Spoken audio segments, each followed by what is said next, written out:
Good evening and welcome to live stream at the Upper Room. I'm Ron Strand, and we're glad that you're joining us tonight. We have a really special program planned tonight. We originally had comedian impersonator John Morgan scheduled for tonight, and he does presidential impersonations, amongst other things, and he's a writer, and we just thought, well, maybe it's just a little too soon to laugh at presidential impersonations in the midst of this undecided election.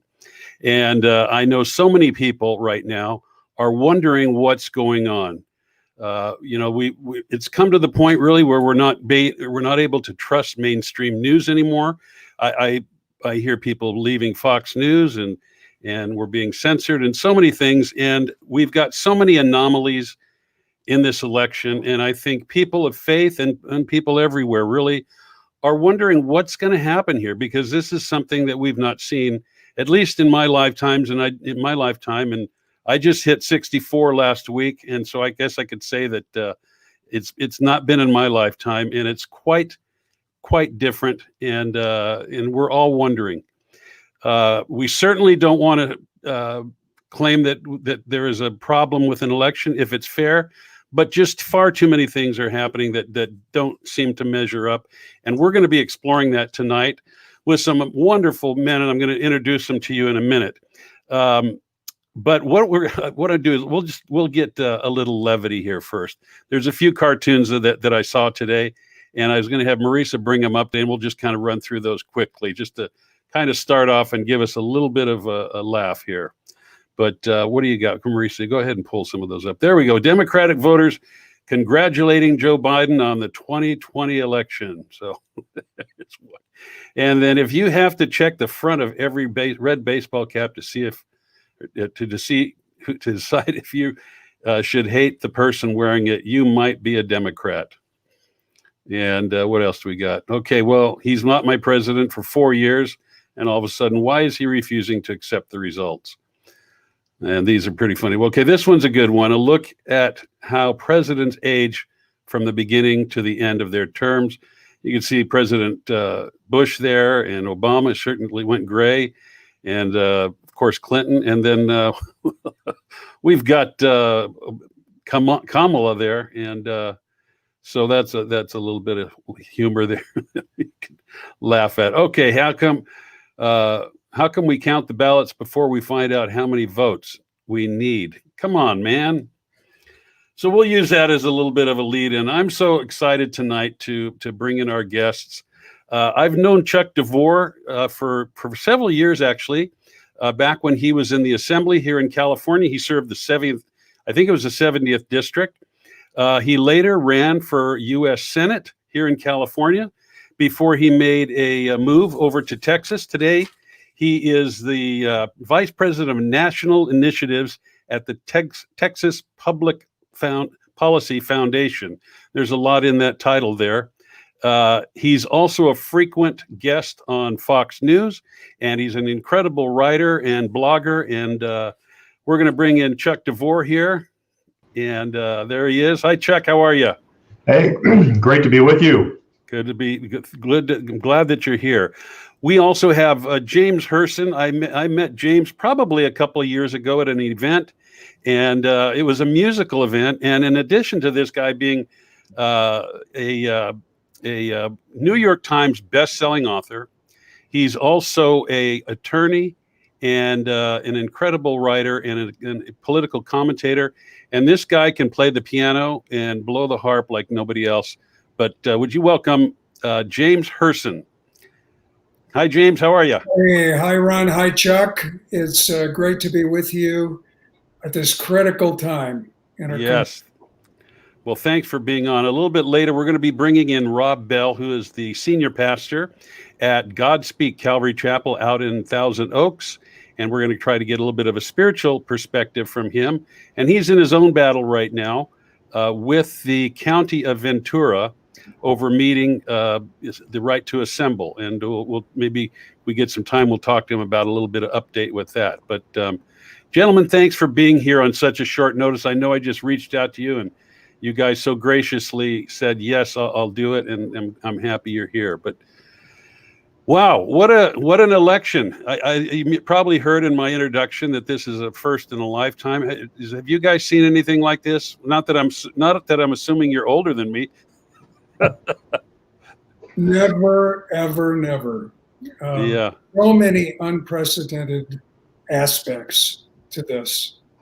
You know, I think, actually, to start it off, I think the key moment, the key unprecedented moment of election eve that shocks everyone in the world that cares about the truth is the fact that all of a sudden, those states run by Democrats that are swing states where President Trump was leading by a large amount, all of them stopped counting, stopped their processes, announced it. That's never happened ever. Right. And there's never been any kind of explanation for why they stopped. And most, well, at least about 70 million Americans probably have the same conclusion that I do, that they stopped to assess the lead and determine how they had to make it up. Yeah. And so that begins the discussion of the crisis that we're in, because we're talking about the greatest check on government, our ability to have representative democracy and vote. So Yes. I think that we could start it off with that. Right. Absolutely.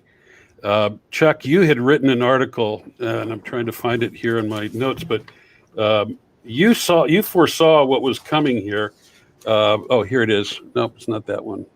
Oh, no, that's not it. But anyway, you foresaw this coming a while back and wrote about it, that you thought there was going to be widespread voter fraud. Did you not? Or did you? Well, what you're referring to is our 79 days report that the Texas Public Policy Foundation did in cooperation and in a joint effort with the Claremont Institute in Southern California. We brought together 35 experts over the course of about a week to game out what a contested 2020 election would look like. And we had people playing Russia and China. We had people playing the internet giants, people playing the major news. We had judges and people filing lawsuits. We had the people in the streets, the left-wing agitators. And so what we were trying to do was to game out kind of how far out this might go using the Constitution. What is the Constitution's end game? And for that, you really have to go back to 1876 and 1824, where you see two equivalent elections. 1824 election, which was decided in the House of Representatives because nobody had 50% plus one with the Electoral College. And then the 1876 election, which is the more likely scenario that we're looking at right now, which is where different states sent competing slates of electors to Congress to consider. And if I may, just very briefly, we're seeing the beginnings of that today, in fact, in real time, where in Pennsylvania, the legislature just announced that they would not be certifying their election and would hold their 20 electors back pending an audit of the results in Pennsylvania. And so that begins us down the path of the 1876 election. Explain for the folks, and for me as well, because I'm not quite sure. I know that a lot has come out about the constitutional provision that says the legislatures of the state dictate or control the electors. What does that mean exactly? So ideally, you want a free and fair election where no one disputes the results of the election, and the results get certified by the Secretary of State. The electors are impaneled appropriately. Around December 8th, I think, is the deadline. They are chosen, and on the 14th of December, they assemble and they vote. And sometimes that, by the way, could include faithless electors. We had 7 of them in 2016. So, however, if the election is in doubt, if there is evidence of significant amounts of voter fraud or maladministration of the vote, whether by incompetence or through fraud, the legislature can convene, they can take a look at it, and they can decide whether or not to accept the results of the vote and impanel their own slate of electors. Now, if the governor of that state is of the same party as the majority, that's it. Those are the electors that are sent. If, however, as was the case in 1876, you have a divided government, and you see that in the current situation in Michigan, you see it in Wisconsin, you see it in Pennsylvania, where in those three states, you have a majority Republican legislature in both the House and the Senate, the upper and lower house, but you have Democrat governors. And so in those three instances, you might very well see, for example, in Pennsylvania, the legislature determining that there was in fact fraud, that the results are not genuine, they're not a reflection of what actually happened, and they could certainly vote to impanel a different slate of electors. But then Governor Wolf in Pennsylvania could turn around and say, well, I think you're a bunch of political hacks, I'm going to do what I want. And then it becomes up to Congress to determine what to do in that scenario.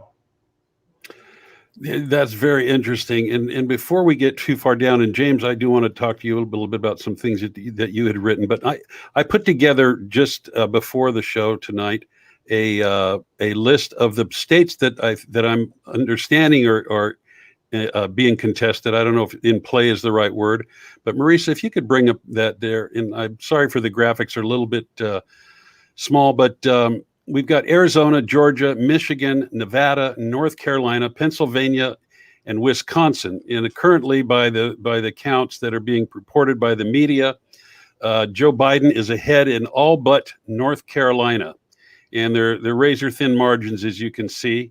And I'd like to kind of go over some of those things, but most of these are coming in at about 98, 99% counted, and we'll kind of drill down into those numbers. But gentlemen, James, would you agree that those are the states that are in play here? And I think there's 93 electoral votes amongst those states. Yeah, I think in each and every state, there's activity, investigation, attempting to find grounds to protest. But I want to go back to something that's really, really important that happened today. And you both have alluded to it, and Chuck explained the background of it. The Constitution requires the legislative branch of the state to be in charge of the selection of electors, meaning to be in charge of the presidential election.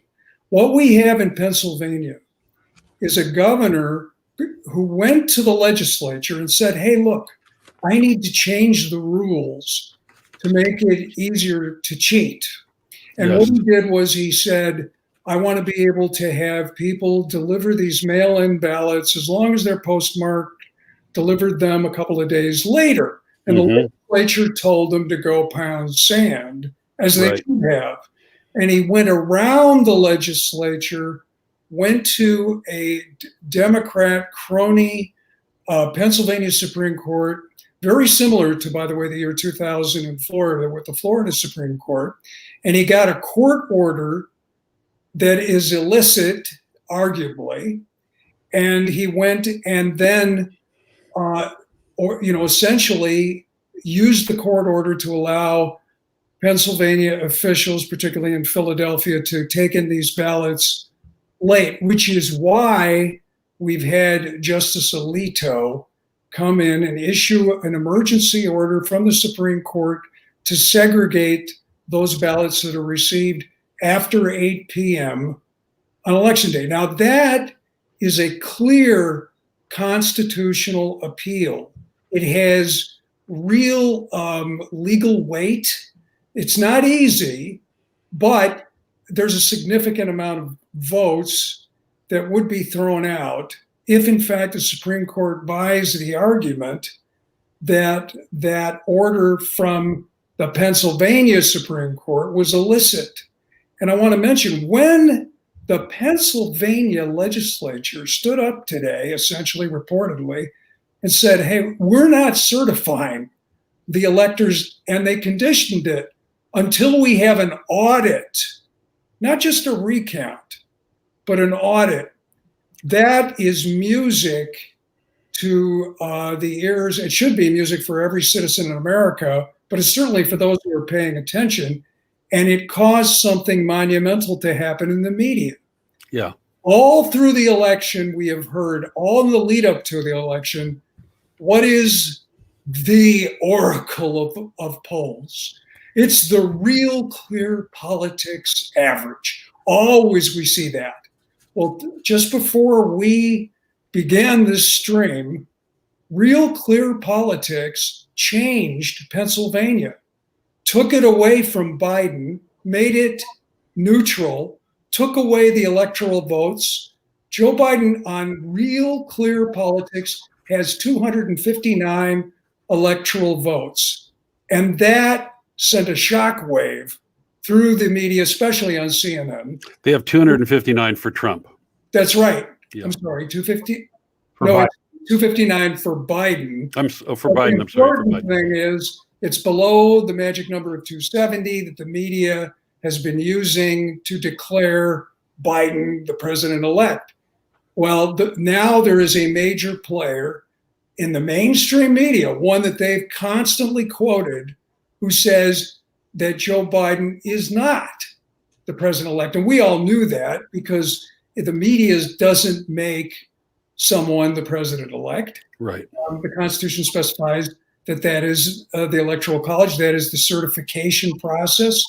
But in any case, these are major moves that happened today. And so Pennsylvania, which is a key focal point, because as we all know, Arizona hasn't been called, it's razor thin. And there's people within the Trump campaign that believe that Arizona will come down on Trump's side. And and there's obviously other states like, for example, North Carolina and Georgia that are razor thin. So I think what happened today is miraculous. I think we should all take, and we haven't had a lot of hopeful signs since that moment on Saturday where everyone was in shock, which was the intention, by the way. This is psyops we're living under. That's what it is. It was planned, and the idea for Joe Biden to act as though he's the president, as he's doing, was part of the entire psyops plan. Basically to get people feeling fatigued.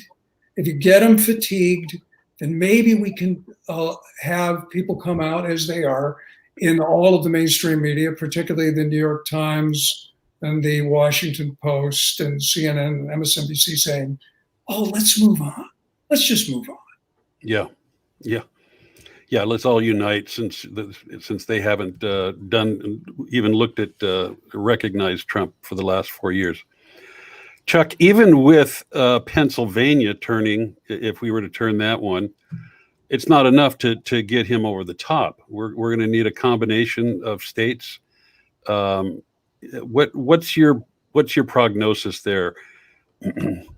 Well, clearly we're starting out, the president is starting out in a hole because we have a number of states that have to have action to determine whether or not there was sufficient fraud to change the results. Now, we know that in most every election in this country, there's a certain amount of fraud that occurs. The legal question, is whether or not it was enough to change the result at the top. Now, when you look at legislatures taking action, I would akin what they're doing to something more than simply a legal question. It's somewhat analogous to impeachment and conviction in the Congress. It's a political act. And because it's a political act, you have to go beyond merely determining whether or not there was sufficient and systemic fraud. Now, we know in places like Minneapolis and Detroit and Philadelphia, you have these urban core machines that have been run for the benefit of the people that run those machines. In Philadelphia, only last May, a few months ago, you had an individual who was convicted of ballot fraud, electioneering, where he would take money, take bribes to fix elections and get the right people elected. So we know this happens in major cities, and Philadelphia seems to have more than its share. And who better to know the weaknesses and the corruption that is endemic in a state than a state's own elected state legislators? However, I would divide the question into two. And the two questions that I would suggest that your viewers ought to look at is, number one, the legislature is completely within its right to do an audit of the election and determine to what degree fraud might have played a role. But question number two is inherently political, which is, after you've done that and after you've shown whether or not Vice President Joe Biden would be legitimately elected as president, or whether President Trump should go for a second term, the next question is inherently political, which is, does the legislature step in, exercise its constitutional duty, and do something that the major media and the Democrats and a lot of cultural institutions are going to say is stealing the vote of the people, even though they would have done so after showing substantial evidence of corruption and fraud in that election. And so these things have consequences. And a lot of these lawmakers may hesitate, because the next step is you're going to see an enormous amount of left-wing pressure brought on those lawmakers. They're going to dox them and their families. Their families are going to be threatened. You'll have individuals who will be assaulted. Their children will be attacked. The left plays very seriously on this. And as you saw with the jubilant celebrations in our urban cores, that'll be turned on its head overnight. And you'll see rioting and destruction and death quite quickly if they don't think they're going to get their way. You know, I want to add something to that.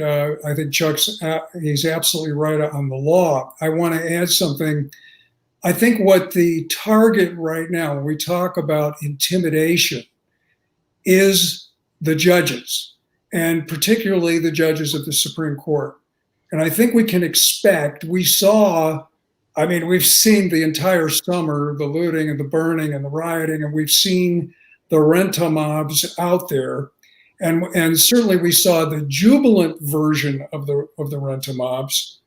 But as soon as there will be a hearing scheduled for the Supreme Court justices to hear arguments, you can bet that the people, the same people that rioted in Portland and Seattle, the people that travel around, are going to demonstrate, possibly get violent, to intimidate the justices.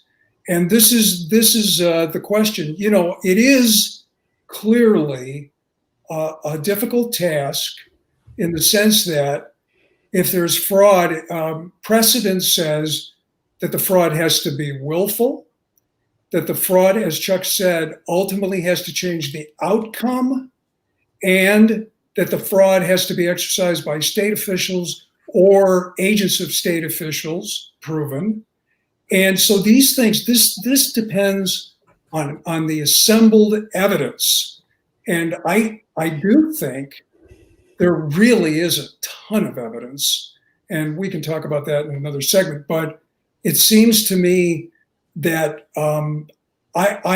maybe I have a sense of optimism from today's announcements, but there's something about President Trump. There's something about Trump. You know, I remember when he came up down the escalator. Oh, this guy's a joke. He's not really going to run. And then in the primaries, there's no way he'll win. And then after he was in the lead and went to the convention, we're going to block him.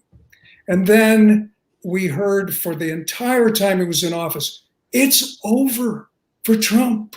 We went through the Russia collusion, the investigation of Mueller, the fake impeachment.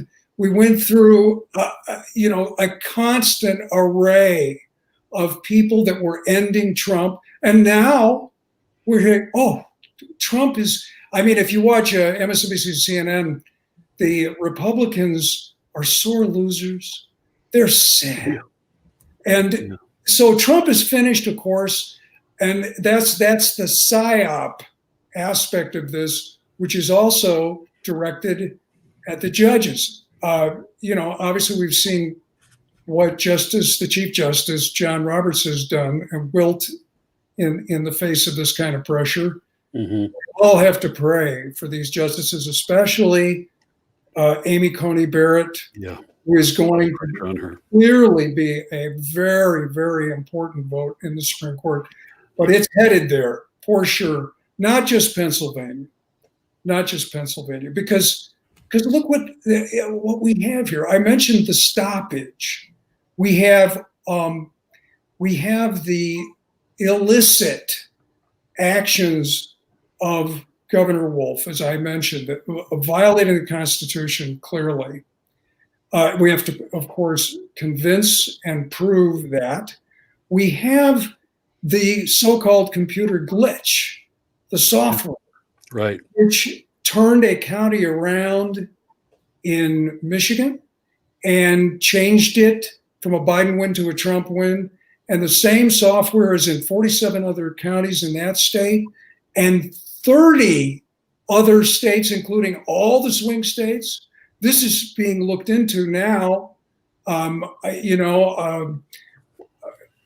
General Flynn's lawyer, Sidney Powell, has been on TV talking very specifically about that issue of the software. If that software acts the same as it did in the first county, in the other 47 counties, that will switch Michigan. Yeah. And so you talked about the math. There's powerful evidence in Pennsylvania, Michigan, Wisconsin, evidence emerging tonight from Nevada, and they change the evidence. The cumulative evidence changes the outcome. I think the real question is going to be whether the Supreme Court is going to stick to the law.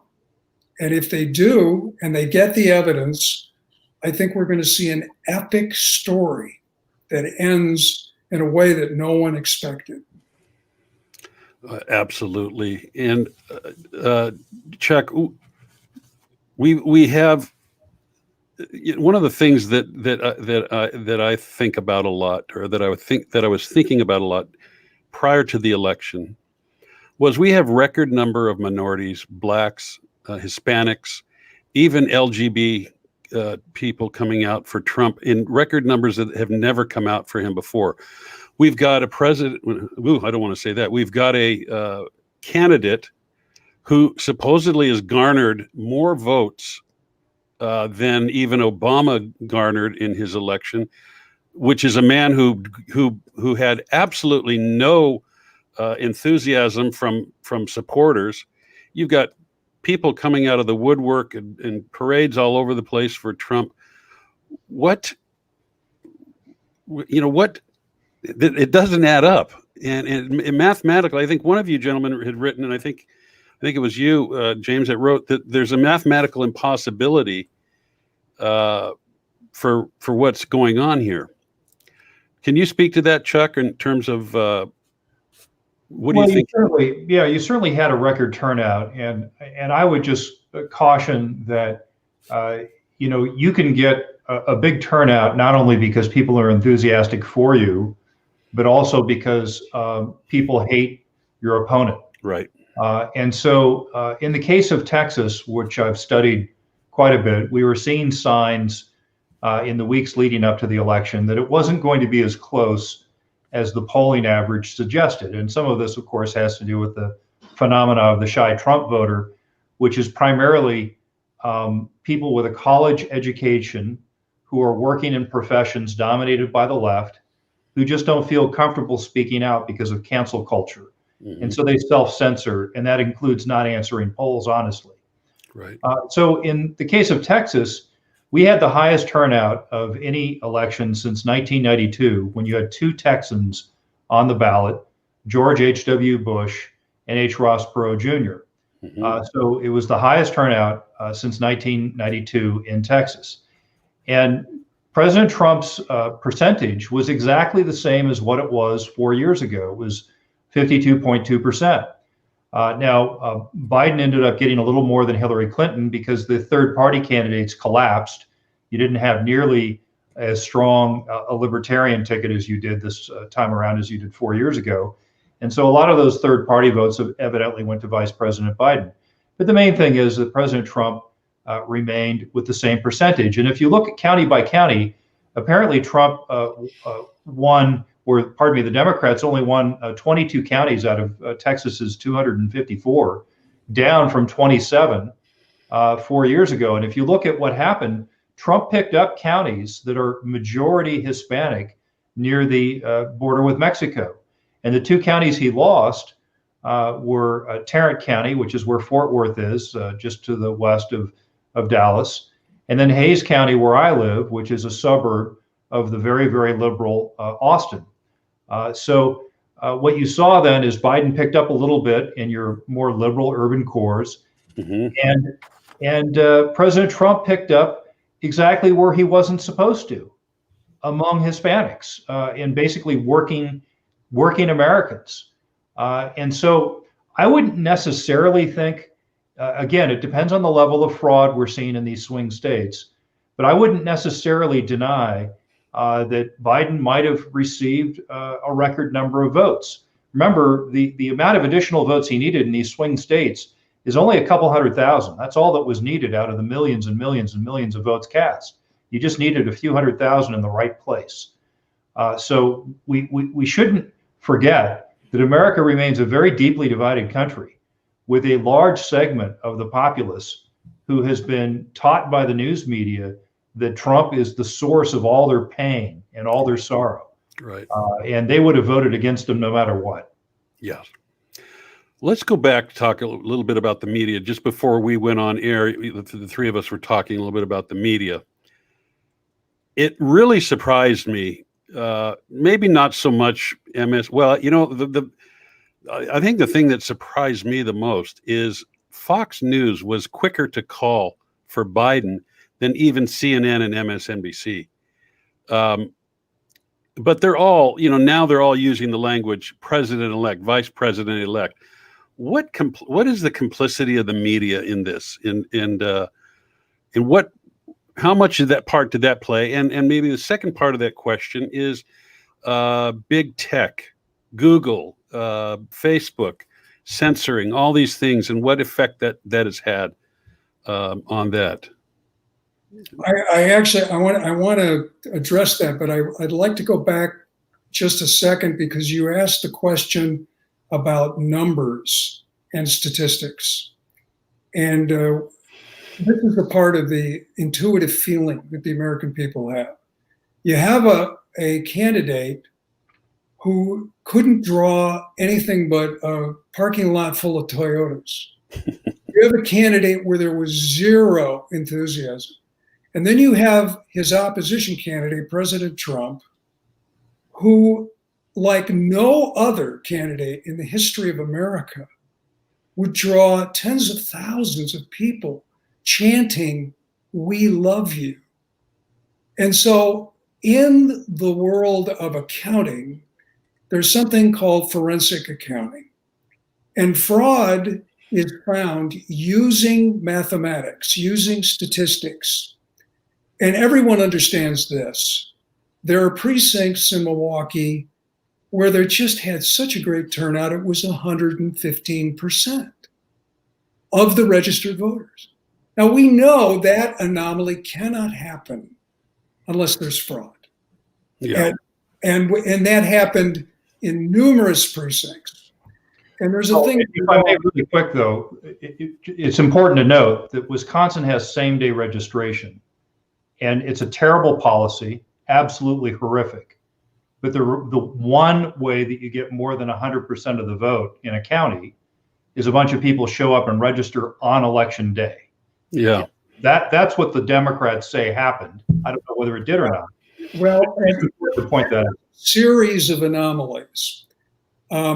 There's another one, and there's an explanation for that the Democrats will come up with for any of them.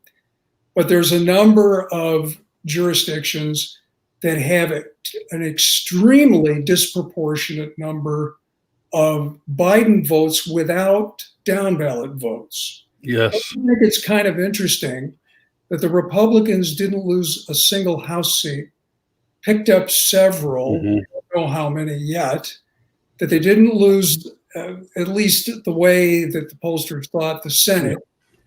And supposedly, Joe Biden was able to get more votes than Barack Obama did in 2012, more votes, obviously, than Hillary Clinton did. But on that subject of forensic accounting, in 1938, a physicist named Frank Benford came up with a discovery, and it is used to determine fraud. It's called Benford's law. This is data science. It actually is kind of an interesting proof of the existence of God. It's kind of like a thing in chaos theory called the Feigenbaum ratio that we find in clouds and leaves and climatology, that there's these ratios that appear all over them. I've heard them called the fingerprints of God. It turns out that in any data set, that the numbers are distributed naturally according to ratios that are part of Benford's law. And this is used all the time. It's admissible in court to have an inference of fraud. And data scientists informally all over the social media and the internet are finding violations of Benford's law with Biden counts and not with Trump counts. Now, this is going to be developed, but these things are significant and can be additional evidence to support the claim. When you take that along with a nice big pile of affidavits that Rudy Giuliani is collecting of basically people that witnessed irregularities and essentially blatant voter fraud, it just depends on the cumulative amount of the evidence, whether it convinces the trier of fact, which happens to be, it's going to be ultimately the Supreme Court. Yeah, and let's talk about that. Well, let me go back to my question and maybe just speak briefly to it, but to the media. I mean, it just seems like they're in the tank, the mainstream media, and now even Fox News is in the tank and declaring so early, particularly when there's when things are in dispute. Well, the individual in question at Fox News who was in charge of that decision is a former Obama staffer. So there you go. Yeah, I think the challenge, though, with all of these major corporate news outlets is the pool upon which they draw is largely drawn from the city of New York. That's where most of them are headquartered. In fact, I think CNN's in Atlanta. And the problem if you're in hard news is that, let's say you're a moderate or a conservative and you're working in New York. Where are your conservative or moderate friends? Where are your peers? Right. They're certainly not living in New York City, or they're certainly not being open about it. And so over time, what you'll find is these organizations will drift to the left. I'm trying to remember, I think it was Robert Conquest came up with some rules for the Cold War. I may be mangling a bit of this, but one in particular that I thought was appropriate was that any organization not explicitly founded as a conservative organization will drift left. Rules. And so I think you're seeing that certainly with Fox News. Frankly, it was amazing they held out this long. And you certainly have the personalities at the top with the highest ratings who continue to have high ratings. But it's difficult. It's a difficult environment in which to work. I can't imagine what it would be like to be, a reporter starting their career at Fox News and living in New York City and having virtually no friends at all who share your philosophy. Right. In the media, I think there's a maxim: you do not betray the people who made you. And Rupert Murdoch did found Fox News as an oasis. We report, you decide. It was an other side of balance, and it's very clear, and the president's tweeted about it, that particularly in this election season, we saw Fox News bring on Donna Brazil, had other hires. We saw Chris Wallace change into a CNN personality. Oh. And we saw something happen where Fox News, for example, would not talk about any medical opinion other than the standard line in dealing with the COVID crisis. Fox News started to get skeptical about Dr. Scott Atlas, who was added to the president's team. And now what we see there, Fox News was used by the left, and Rush Limbaugh predicted it. They used Fox News to coronate Joe Biden because it was on election eve, clearly the operative that Chuck talks about in the decision desk. And frankly, Chris Stirewalt is not exactly a hardcore conservative either. Mm-hmm. But, we missed Michael Barone. But the fact is, they were reluctant to call any state for Trump. They held off on Texas, held off on Florida, and then they jumped ahead on Arizona. They suppressed the vote. The polls were still going in Arizona and Nevada. It was totally irresponsible. Totally irresponsible. CNN reversed themselves on Arizona, and Fox never did. Well, Fox, in fact, doubled down. They had the fella come out from their decision desk, and then they even pressed him. They said, "Are you sure that this is going this way?" And he doubled down and said, "Yes," and really went out on a ledge there. Newsmax is in the top 10. I don't know what it's number 5 or 6 on Apple on downloads of apps right now. At least anecdotally, my social media friends, practically everyone I know that was a Fox News watcher is abandoning it. At the same time, they're opening up accounts on Parler. And I think Fox News is going to suffer a ratings loss. And I think they deserve it. I think what they did was despicable, a betrayal. Yes. And I think for them that hire that Chuck talks about, that shows the nature of the management, that they would hire a guy who's a long-time registered Democrat who donated to the campaigns of Clinton and Obama to make these kind of decision desk calls on election eve. That is reprehensible. And, the only things we know about Fox News was started by Rupert Murdoch.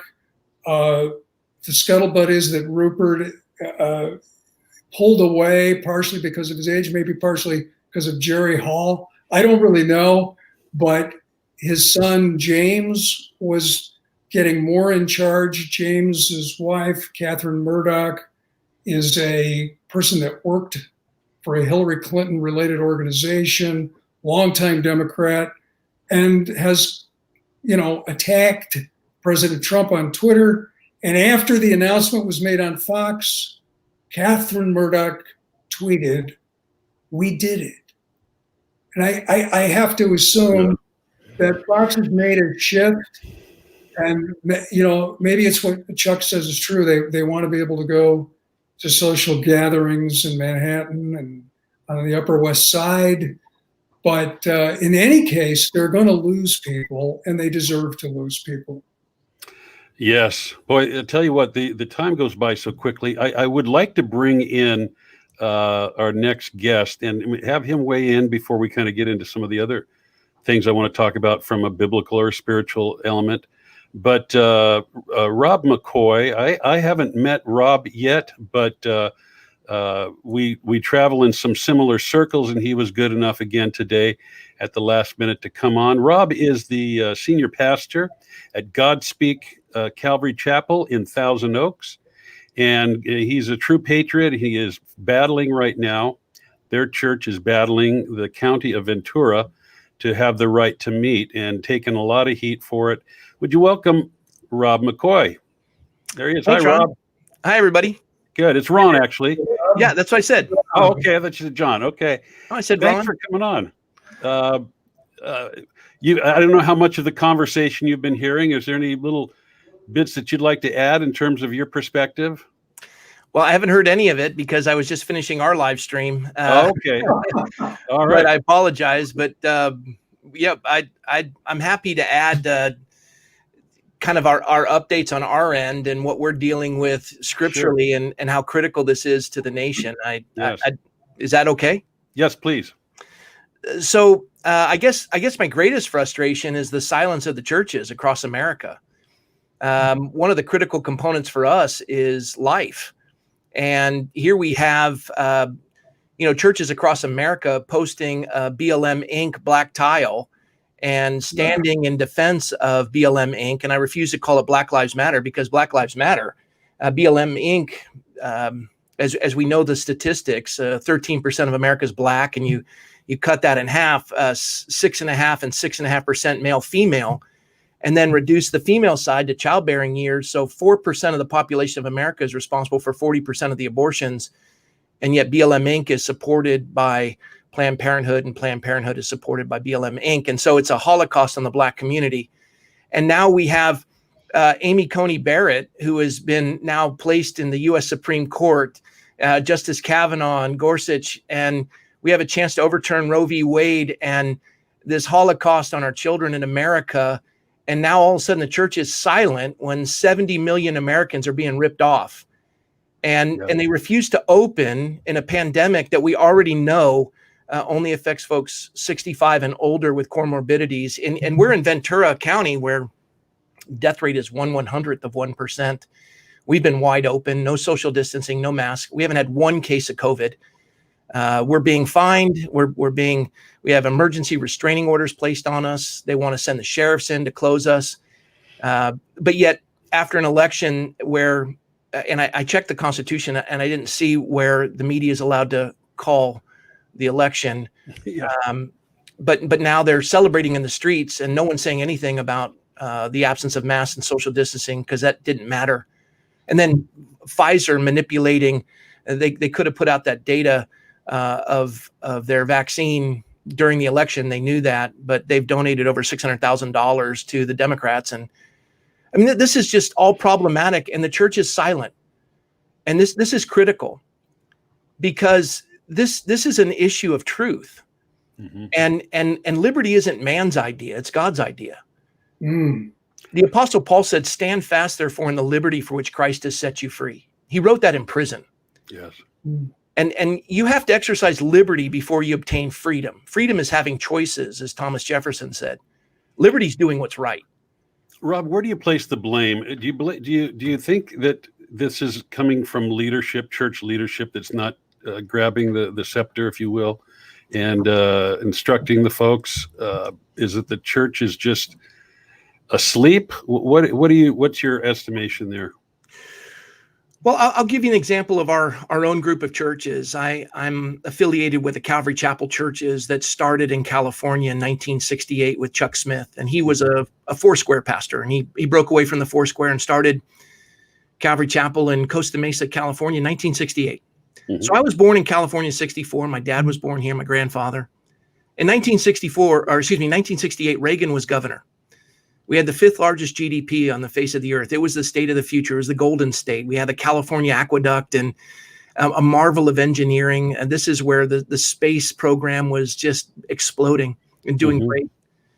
And yet also in 68, Reverend Dr. Martin Luther King Jr. was shot on a balcony in Memphis, Tennessee. And Bobby Kennedy was shot in LA by Sirhan Sirhan. In 63, JFK was shot. We had the My Lai massacre and the Tet Offensive in 68, and then we'd have the Kent State shooting in 69. So the nation in 1968 was not unlike it is now in 2020, Marxist infusion, the nation's being ripped apart, and the church is declining in attendance. People are peeling away. Kids are checking into Eastern religions and drug use. And so Chuck and Kay looked out on a sea of humanity of these kids that were just disillusioned. They'd been promised hope and change, and all their leaders were dead. So he avoids politics and starts teaching the Bible verse by verse, chapter by chapter, book by book, and experiences 10,000% growth since 1968. So I'll be quick on this. There's 1,800 Calvary chapels around the world in 52 years. And that's conversion growth, not transfer growth. south of Van Nuys, which is around Los Angeles, down to San Diego, there's over 350 Calvary chapels. There's more Calvary chapels than Dunkin' Donuts in California. And at one point, 2 of the 10 largest churches in America were Calvary chapels. The Harvest Crusades with Greg Laurie, Calvary Chapel inspired.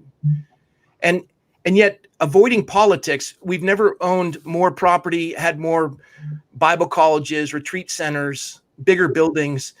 And so how have we affected California 52 years of 10,000% with conversion growth, preaching the gospel and teaching the Bible, but avoiding politics? Well, California has no longer the 5th largest GDP. We're rapidly declining. We have the highest gas tax, sales tax, income tax, corporate tax. We lead the nation in debt. You combine the next 4 largest states' debt, doesn't equal California's debt. We lead the nation in homelessness and poverty. We're the authors of no-fault divorce, transgender bathroom bills, and the most secular progressive sexual education curriculum in probably the world. And here's the kicker. We've aborted more children in California than the entire population of Canada. So what's the point of the church? Our millennials can't live here anymore. They're taxed into oblivion. Our values aren't represented because good government happens with good people, and we've abdicated our responsibility. And I'll leave you with this last thought. Matthew 16, and this is for all the Christians out there. And my Catholic brothers and sisters, it still applies if you want to make Peter, the Pope and apostolic authority. But the word that's stated is the word that's there. So we got to deal with that. But in Matthew 16, Jesus at Caesarea Philippi, when he asked his disciples, who do men say that I am? And they say, John the Baptist, Jeremiah. He says, who do you say that I am? And it's Peter who says, you're the Christ, the Son of the living God. And then Jesus says these words. He says, blessed are you, Simon Bar-Jonah, for flesh and blood has not revealed this to you, but my Father in heaven. And upon this rock, I will build my, and everyone says church. That's not the word. Jesus co-opted a secular term. He didn't use a religious term. He didn't say synagogue. He didn't say temple. He said ecclesia. Ecclesia in Koine Greek is very simple. It means public square. We are to advocate in the public square for the laws of nature and nature's God.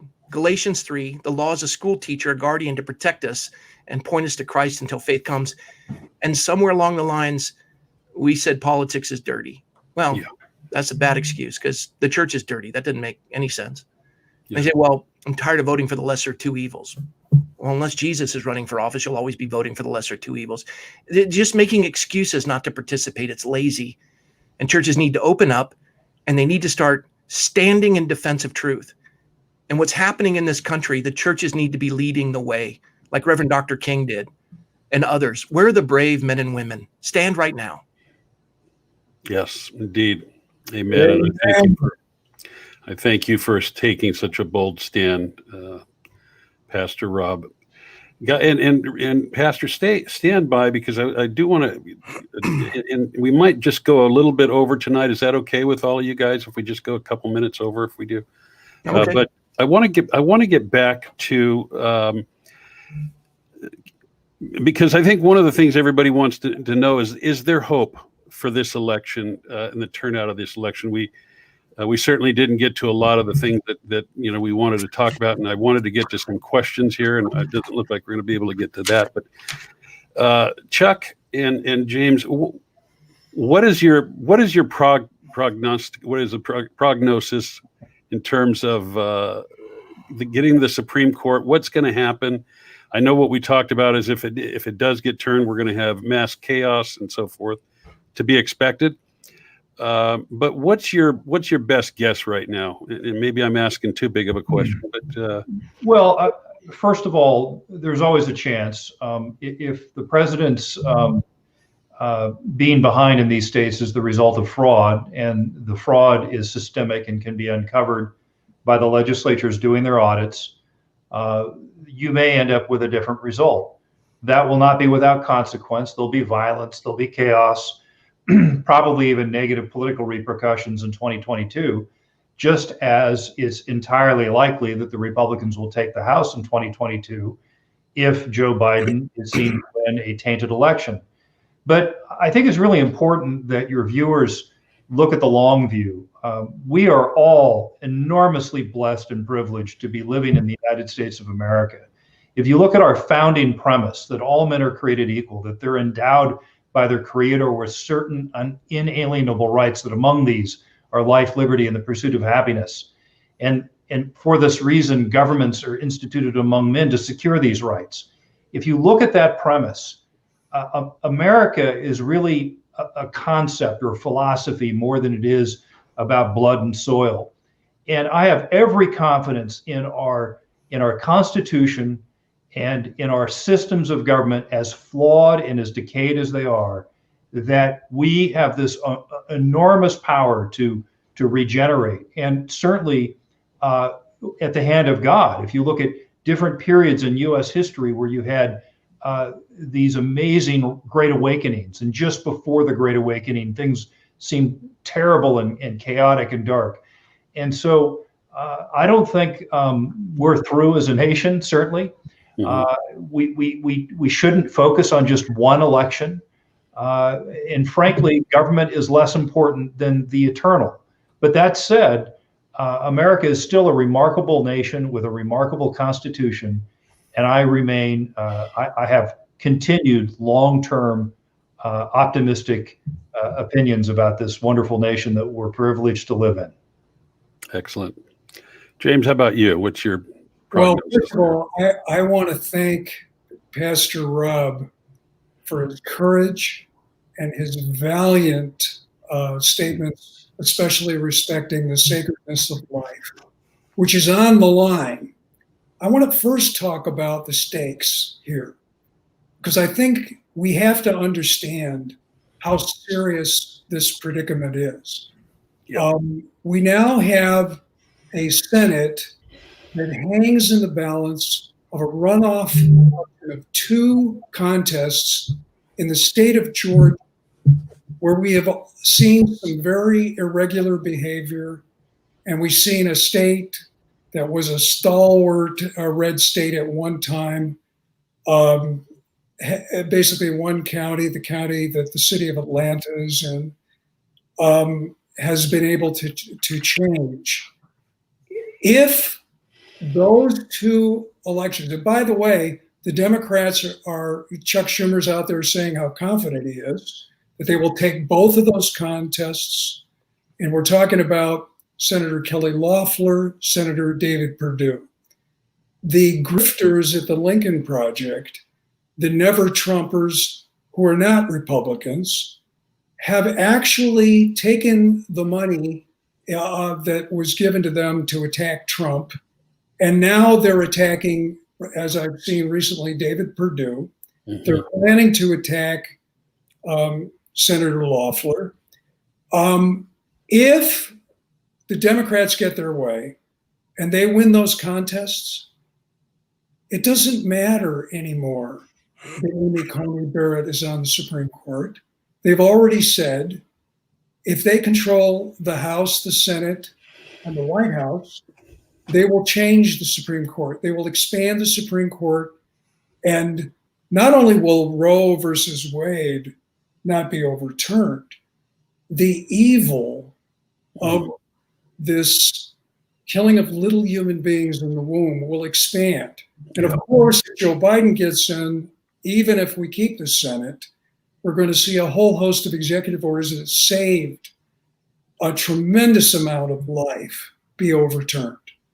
And I think that being said, how the stakes are, I think Chuck referenced Providence. And of course, Pastor Rob is here as a minister of this great institution, Calvary Chapel. And I say that this is a time where God is going to show us an answer to prayer if we all pray. Prayer is more important at this time than any time in my lifetime.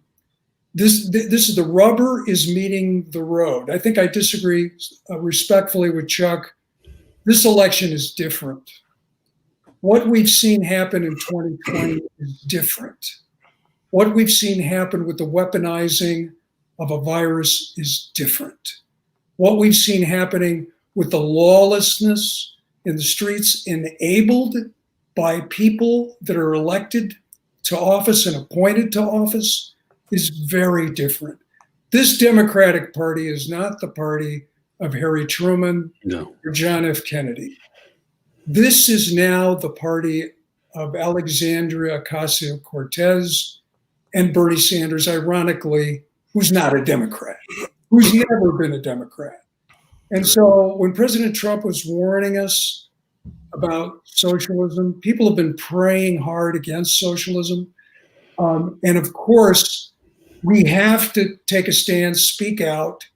If I'm correct, and when these hearings take place that are going to determine our future, especially in the Supreme Court, and we see the random mobs gather, we have to have citizens have counter gatherings. We have to not allow the psyop media to demoralize us, because, and I just mentioned that our Lord referred to himself as the truth. The truth with a capital T is something we strive for. And Americans are appalled because they've lived with blatant lies being told by a morally bankrupt media for almost 4 years. And unfortunately, one of our political parties has demonstrated a lack of scruples, unlike anything we've ever seen.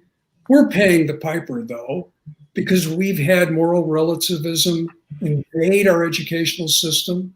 And we look at the young millennials who are running the media, who are asking the president questions, and they've been educated in indoctrination centers and not schools. And so this is a time of really, really deep prayer and support. That means both financial support and support with our bodies to support the brave people that are seeking the truth. And if anybody has seen any irregularities or fraud or misgiving, there's tip lines all over the internet, and you can call those numbers and let it be known. If you can't think of anywhere else to go to Project Veritas and James O'Keefe. Yeah. We'll make sure to send you to the right place. Yep. Thanks, gentlemen. I had a whole section here of questions titled "If Biden Prevails," and I don't even know that I want to go there and anything. We're out of time, but so because it's not a good scenario.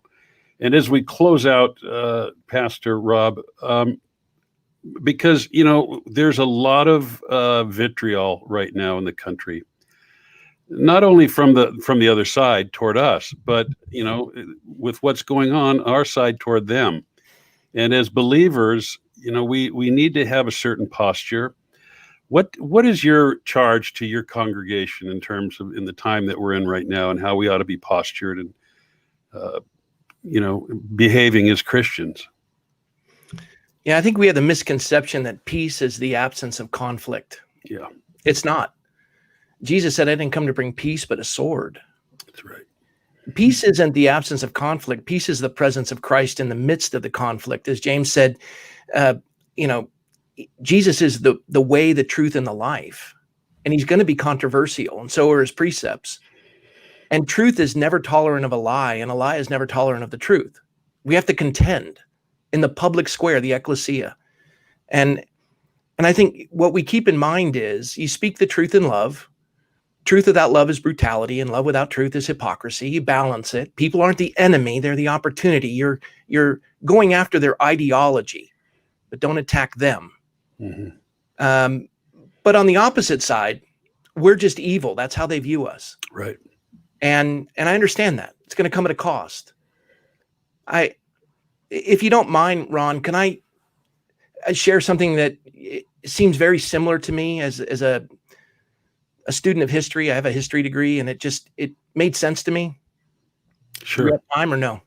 Yeah, I don't want to. Yes, we do, but I don't want to keep James and Chuck on if they have to leave. Gentlemen, are you good, or do you need to bow out at this point? Or I want to hear Pastor Rob. Well, I was going to leave, but now that he's tantalized me with history, All right. Well, Well, it'll good. either- We're all it'll- still here, so go ahead. It'll either bless you or cure your insomnia. So we'll see. Okay. I was thinking, you had Washington's Continental Army in Valley Forge in December of 1776, and the conscriptions would be up January 1st, and a third of his army was dying of dysentery, and they had voluntarily inoculated themselves to the smallpox epidemic, where they expected 5% death rate, and that was not to defend liberty; that was just to try to obtain it. They willingly took on a deadly virus, and their families were exposed to it. The other third of the troops didn't have boots, and they wrapped their feet in burlap sacks, and they needed a victory. And they had to attack it at Trenton, which 11 miles, and cross the Delaware.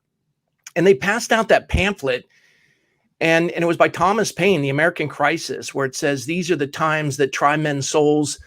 A summer soldier and a sunshine patriot will in this season shrink from the duty of their country, but those who defend it now." And then he goes on to say at the conclusion of it, he says, "Tyranny like hell is not easily conquered, yet we have this consolation with us, that the harder the conflict, the more glorious the triumph." We want an easy answer to this, and there isn't one. No. And we do know that they did win. The only two people who died were two men that froze to death. And the last part of history is this, that on January 1st of 1863, Lincoln gives the Emancipation Proclamation, and he's reviled by people in the North, and he's already hated in the South, and his popularity rating is diminished. He's not going to win re-election. Cold Harbor, the battle that followed that, they lost 7,000 men in 20 minutes. The death rate was just piling up, and he was losing battle after battle, and Lee infiltrates the North in Gettysburg, which was celebrated, that was July 1st to the 3rd. And the largest death toll in American history in Pennsylvania on Northern soil. And Lincoln's popularity is rapidly evaporating to the point where in November of 1863, nobody wants anything to do with him. And they're dedicating the battlefield of Gettysburg. The ground is still soft and the stench is still present. And they ask Edward Everett, a minister, to speak and have Lincoln give a few words. They didn't even want to hear from him. They dismissed him. He was an outgoing president. He was going to be a one-term president. Edward Everett speaks for 2 hours and bloviates. Lincoln gets up and speaks 272 words. They didn't even have time to take a picture of him. But he gave the why and what we were doing. And no one had ever thought about that before. He said that from these honored dead, we take increased devotion to the cause for which they here gave the last full measure of devotion, that we here highly resolve that these dead shall not have died in vain, that this nation under God shall have a new birth of freedom, and that government of the people, by the people, and for the people shall not perish from the face of the earth. He was going to lose, and he called Frederick Douglass into his office. He said, "I want you to get every black person north of the Mason-Dixon line, because when McClellan wins, he's going to seal the border." And of course, we know it was the Battle of Atlanta that Sherman secured that turned the tide of the war, and Lincoln got reelected. And for his reward of ending the scourge of slavery and 2% of our nation's population dead on the fields of battle, he got a bullet to the back of his head. And we're worried. I mean, what have we done for liberty? For 244 years, men have bled and died. What have we done? There's more we can do. And we want someone to tell us it's going to be okay. It's not going to be okay if you just sit there. Right. You have to do something. And they pledge their lives, their fortunes, and their sacred honor. And the last thing is this: my godfather, he died at 100. I'm named after him. Rear Admiral Robert Early. I'm Robert McCoy. He, at 99 years of age, when I ran for the state assembly, he was the highest ranking survivor of the attack on Pearl Harbor. He had been a lieutenant on the USS Cassin on December 7th. And they sank his ship, the Cassin. He ended up getting a Silver Star for his work that day. And I was being attacked by my own party in the primary. The Republicans spent $1 million against me in the primary. I ended up winning and going into the general election. And they were attacking my school. My car had been keyed. I'd had death threats. I've been through 4 elections. I know the process. And I went to go visit him because I was going to miss his 100th birthday. My mom was already dead with cancer. My dad was in a home with Alzheimer's. And this 99-year-old man still drove a car at 99. Not good, but he drove a car. Mm-hmm.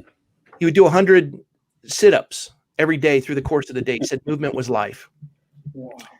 And I started to whine and lament. I said, California's going to hell in a handbag. My own party's carpet bombing me. I've been a Republican longer than I've been a Christian or a pastor or a husband or a father. And I said, I just feel like I've led these folks on a rosy road to nowhere. And he puts his hand up and it's shaking. And I'd never heard him angry in 50 years. He puts his hand up and he says, stop it. And it's something like being spanked by a 99-year-old man. He looks at me and he says, Rob, you don't know tough. I was 16 years old in the Great Depression. We didn't know where our next meal was going to come from. And had not been an appointment to the Naval Academy, I would have never received a college degree. And I was in Pearl Harbor on December 7th. And Rob, you being a history major, he said this to me, you didn't know, but we had the 21st largest military on the face of the earth because we were in isolationist mode. And that day they sank half our Pacific fleet. The harbor was on fire and I pulled my shipmates out of the harbor and they were dead. He said the next day we took on a two-fronted war against two fascist nations. We lifted that fleet from the bottom of the Pacific Ocean. I was on one of the ships that went into Tokyo Harbor to accept the surrender of the Japanese. We set up constitutional republics in both of those fascist nations. And we were liberators, not occupiers. We only asked for enough ground to bury our dead. And we came back, cut federal spending, started the greatest industrial revolution in my lifetime. And he said, Rob, quit your whining and go finish what you started. I'm tired of people whining. Is this all you can give to preserve a republic? Do something. Right. Well, it's a call to action for sure. And we've had it far too easy. The church has been far too lax, as you've pointed out. And we need to stand in the public square. It tells us in the Psalms to dwell in the land and cultivate faithfulness. And we need to be standing. And yes, it's a fight before us. And we do need to stand firm. And the church does need to wake up. Gentlemen, thank you so much for being on tonight. And I know we've gone a little bit long. Chuck, it's so good to see you. James, same with you. And Pastor Rob, good to meet you. Likewise. Guys, you know, there's just not enough time to scratch the surface. I say this every week, but I prepare a lot of notes and I'm always a little bit over aggressive, but not even enough time to get to all the topics. There's so much more that we could cover, but maybe as things develop, we can come back and do this again. And folks, thanks for watching. I'm sorry, viewers, that we didn't really get a chance to get to your questions, but we'll do our best to respond to them afterwards. And we'll see you next week. Gentlemen, thanks so much and God bless. We'll see you next week on live stream at the Upper Room. Take care. Thank you. God bless you. Thanks, Ron. You guys. Thank you, guys.